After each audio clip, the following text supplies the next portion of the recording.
ഒകാപ്പിയെക്കുറിച്ച് രസകരമായ വസ്തുതകൾ നോക്കാം. ഒകാപ്പി ജിറാഫിനോട് അടുത്ത ബന്ധമുള്ള ഒരു സസ്തനിയാണ്, പക്ഷേ ഇത് വരയൻ കുതിരയെപ്പോലെ കാണപ്പെടുന്നു. 1901 വരെ ശാസ്ത്രജ്ഞർക്ക് ഒകാപ്പിയെക്കുറിച്ച് അറിവില്ലായിരുന്നു. ഇത് കോൺഗോയിലെ ആഴമേറിയ വനങ്ങളിൽ മാത്രം കാണപ്പെടുന്നു. ജിറാഫിനെപ്പോലെ ഒകാപ്പിക്ക് നീളമുള്ള പ്രീഹെൻസൈൽ നാക്കുണ്ട്. ഇത് ഇലകൾ തിരഞ്ഞെടുക്കാൻ സഹായിക്കുന്നു.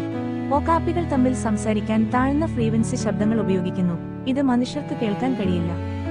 അവയുടെ കാലുകളിൽ സീബ്രയെപ്പോലെ വരകളുണ്ട്. ഇത് വനത്തിൽ ഒളിച്ചിരിക്കാൻ സഹായിക്കുന്നു. ഒകാപ്പികൾ സാധാരണയായി ഒറ്റക്കാണ് ജീവിക്കുന്നത്. ഇണചേരലിന് മാത്രം ഒത്തുചേരുന്നു.